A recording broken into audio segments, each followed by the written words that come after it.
حضرت فخر جہاں دہلوی کا جب عروج ہونے لگا تو بادشاہ فکر مند ہو گیا. اس نے کہا کہ اگر یہ پیر اسی طرح عروج پہ چلا گیا تو میرا تختہ الٹ دے گا, کیا کریں؟ ایک طوائف کو بلایا, ایک سازش رچی.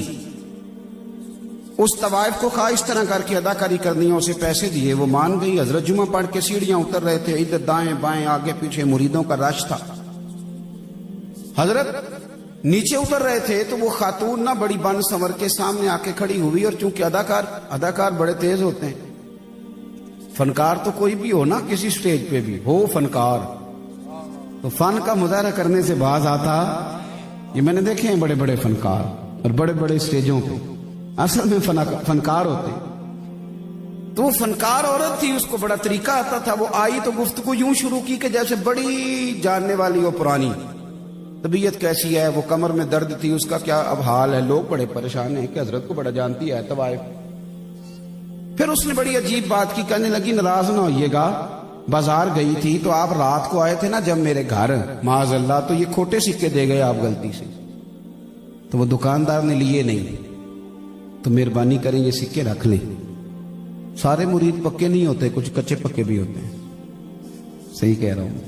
وہ جو کچے پکے تھے نا, کچے پکے, وہ پریشان ہو گئے کہ ہم نے ویسے کبھی پوچھا نہیں کہ بابا رات کو کہاں ہوتا ہے, ہم تو گھر چھوڑ کے آتے ہیں, تو یہ کبھی پتہ نہیں کیا یہ رات کو کہاں ہوتے ہیں. کچے پکے پلپلے جو تھے وہ کبھی دائیں نکل جائیں کبھی بائیں نکل جائیں, سوچیں ان کی بکھرنے لگی. لیکن رب کا بندہ تو پکا ہوتا ہے, وہ تو کچا نہیں نہ ہوتا. اسے پتہ ہوتا ہے کہ وَلِلَّهِ الْعِزَّةُ وَلِرَسُولِهِ وَلِلْمُؤْمِنِينَ, عزتیں اللہ کے پاس, رسول اللہ کے پاس, اور رب رسول کو ماننے والوں کے پاس. فرمانے لگے حضرت فخر جہاں دہلوی, جب بی بی نے بات پوری کر لی تو آپ نے نا جیب میں ہاتھ ڈالا اور اصلی سکے نکالے, اور 3 دفعہ فرمایا, بیٹی, او میری بیٹی, او پیاری بیٹی, تو دے جا نقلی سکے, اصلی لے جا. اور پتر ڈرامہ کرنے کی ضرورت کوئی نہیں, جب بھی ضرورت پڑے نا تو آ جانا, اصلی سکے مل جائیں گے, اور فخر جہاں کا دروازہ بھی تجھے کھلا ہوا ہی ملے گا.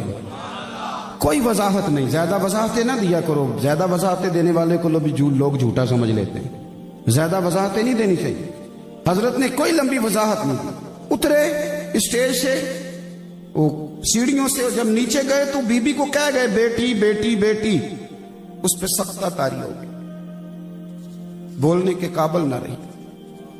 جب حضرت سیڑھیاں اتر گئے تو دوڑ کے آئی, قدموں میں گری, اور اس طرح چیخے مار کے روئی کہ لوگ پریشان ہو گئے.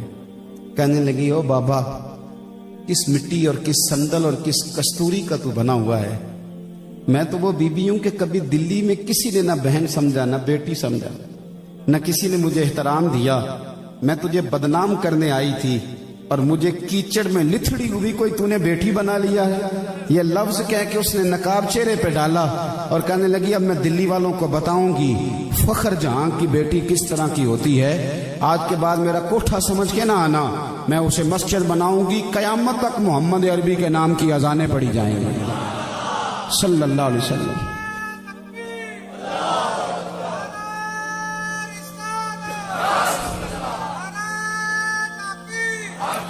او بھائی,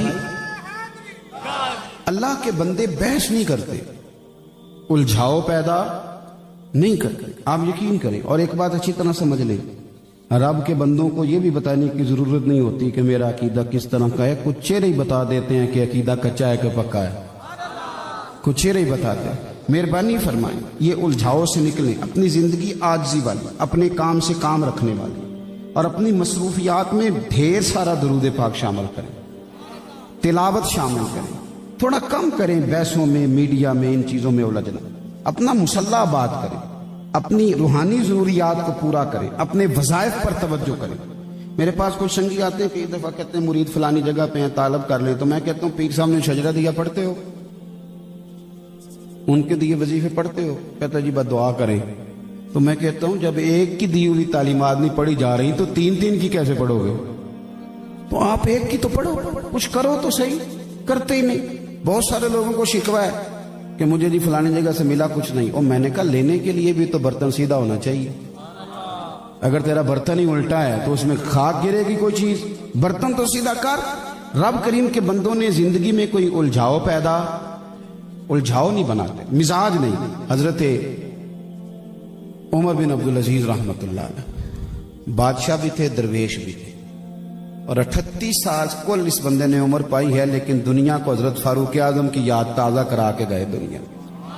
حضرت عمر بن عبد العزیز لکڑی کے جوتے پہنے ہوئے، 2-3 سپاہی بھی ساتھ ہیں، گلی سے گزر رہے ہیں، ایک بابا سویا ہوا، موٹر سائیکل کی ٹکر ہو جائے تو کیا کہتے ہو؟ انا ہوئے ہیں بولے۔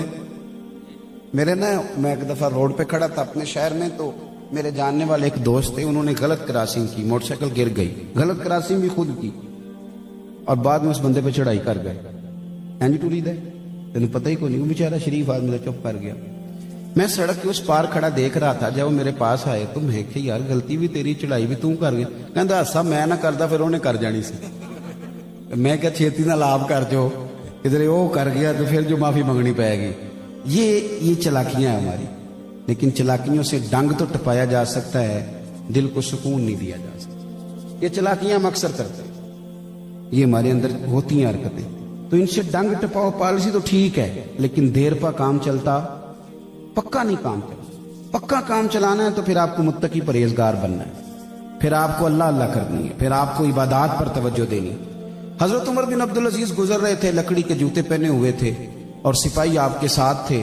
تشریف رکھیں جی، آپ تشریف رکھیں، اللہ آپ کو جزائے خیر۔ تھک گئے تو اوپر آ جائیں، یہاں آ جائیں اوپر۔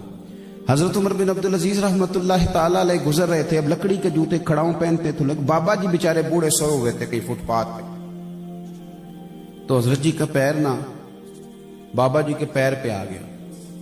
انہوں نے وہی کہا جو سارے لوگ کہتے ہیں، اچانک اٹھے اور کہنے لگے اندھے ہو۔ بادشاہ سلامت کو کہہ دیا اندھے ہو۔ جناب عمر بن عبد العزیز رحمۃ اللہ علیہ کہنے لگے نہیں بزرگو، مجھے نظر آتا ہے۔ اب وہ 7 سپاہی تھے نا، انہوں نے تلواریں باہر نکال لی میان سے۔ تمہیں کیا ہوا ہے حضور؟ اس نے آپ کو اندھا کہا ہے؟ اب فرمانے لگے نہیں، اس نے تو نہیں کہا۔ حضرت جی کہا ہے۔ فرمانے لگے نہیں کہا۔ میرا دل کرتا ہے کہ ایک دفعہ کے مریدوں اور شاگردوں کے سامنے ہاتھ باندھوں، سب کے مریدوں کے سامنے، کہ پیر صاحب کو جا کے نا سچی باتیں بتایا کرو، جھوٹ نہ بولا کرو کہ فلانے کا مرید یہ کہہ رہا تھا، مہربانی کرو، لڑانے میں بڑا کردار ادا کرتے ہو الا ماشاءاللہ، اس طرح نہ کرو، خیر کی بات، اچھا جملہ، اچھی بات آگے روایت کریں، کچی بات روایت نہ کریں۔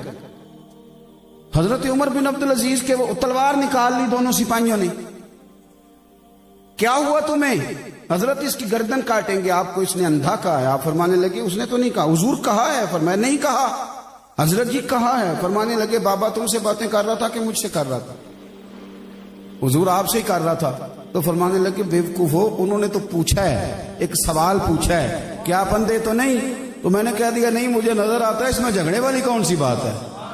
او جتن جتن تے ہر کوئی کھیڑے، تو ہارن کھیڑ فقیرہ، جتن جتن تے ہر کوئی کھیڑے، تو ہارن کھیڑ فقیرہ، اور جتن دا مل کوڈی پیندائی ہارن دا مل ہیرا، جتن دا مل کوڈی پیندائی ہارن دا مل۔ میں آپ کو ایک اور بات بھی بتاتا ہوں، یہ گاڑیوں میں تو میں نے اب سفر کرنا شروع کیا نا، تو بسوں میں بڑا سفر کیا، غریب گھر سے تعلق تھا، تو بس کا کرایہ بھی سوچ کے ہی چلتے تھے کہ کرایہ بھی پاس ہے کہ نہیں آنے جانے کا۔ تو میں بس میں بیٹھا تھا، تو میرے ایک سیٹ چھوڑ کے نا، تو اگلی سیٹ پہ ایک شخص نے ایک بندے کو معاذ اللہ استغفر اللہ قائل کر رہا تھا کہ یا رسول اللہ نہیں کہنا چاہیے۔ تو رش تھا بس کے اندر، پریشان تو میں بڑا تھا، لیکن میں نے کہا کہ کوئی گنجائش بنتی ہے تو میں جا کے دلیلیں دیتا ہوں۔ اچھا وہ اسی 10-15 منٹ کی کشمکش میں نا سٹاپ آ گیا اس بندے کا جس کو سمجھایا جا رہا تھا،